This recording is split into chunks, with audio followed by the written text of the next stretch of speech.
مولانا ابو القاسم محمد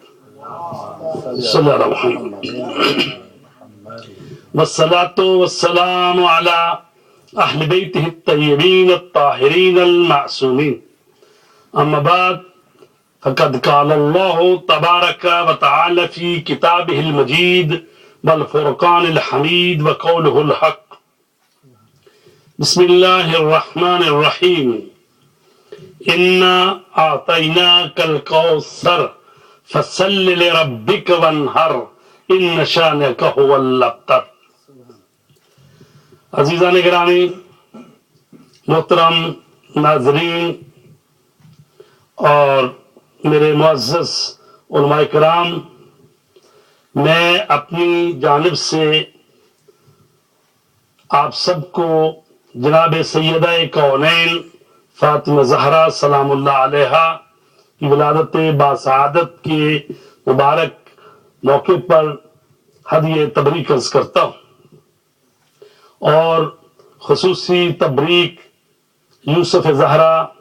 امام زمانہ علیہ الصلوۃ والسلام کے حضور عرض کرتے۔ اللہ تبارک تعالیٰ نے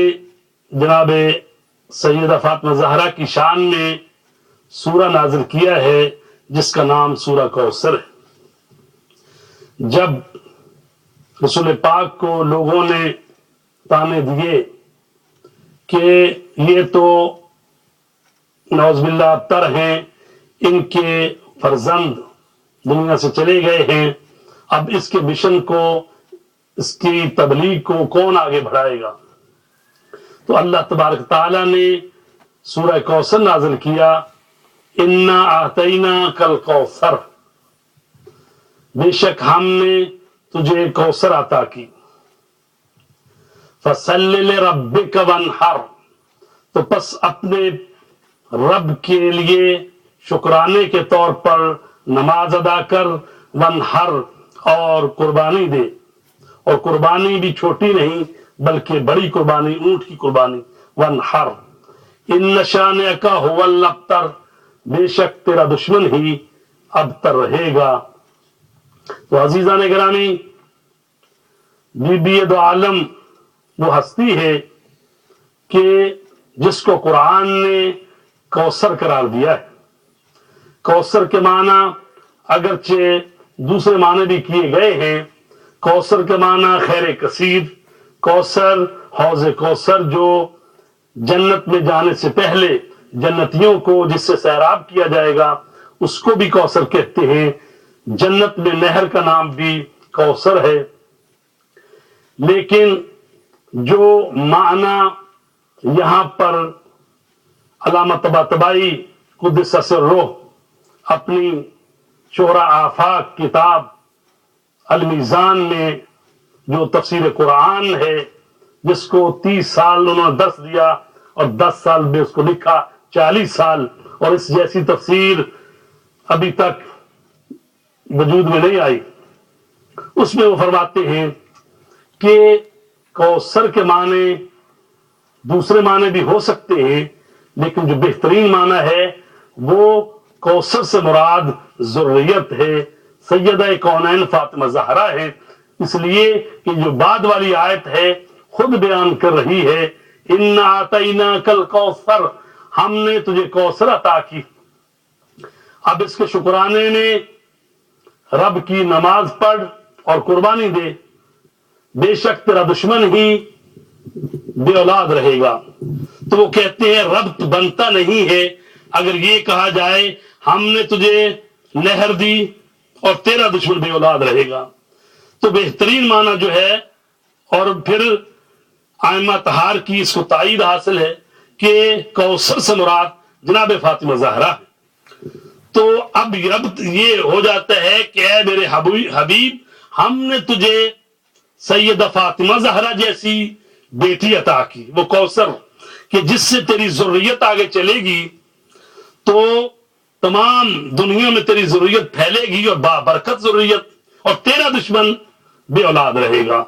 تو بی بی دو عالم کوثر ہستی، وہ بی بی جس کا یہ لقب ہے کوثر، اگرچہ بی بی کی عمر تو خود